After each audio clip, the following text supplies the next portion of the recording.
I've always liked photography, and when I saw this video in 2012, I knew I needed to get a Hero 2. Now it's 2023, and I wanted to see if my new Hero 12 was that much better than my old Hero 2 and Hero 7. So I made this quick rig to give it a couple tests.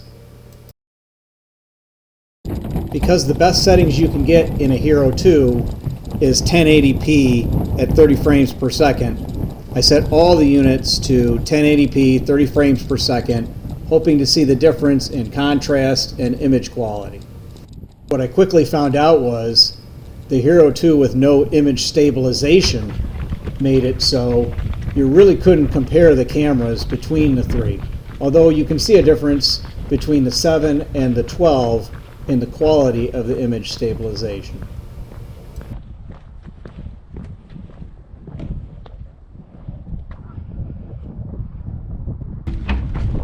In case you're wondering, my wife wouldn't let me wear these shoes back in the house after running down a dock full of seagulls.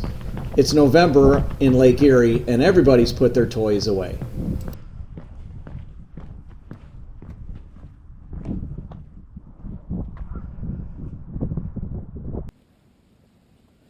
To take image stabilization out of the equation, I tried holding the cameras against the ground, but even handheld against the ground, the Hero 2 still has a lot of shake to it.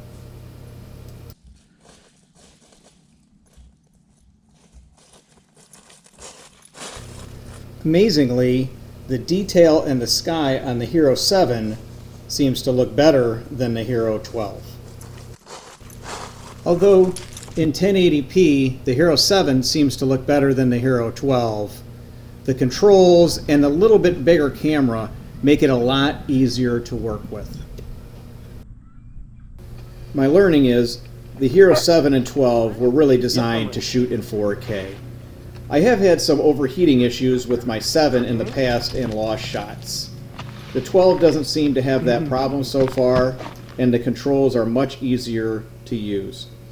Really the reason to buy a 12 is it's easier to use, it does have more features, and the image stabilization is even better than the 7, which makes the biggest difference in image quality.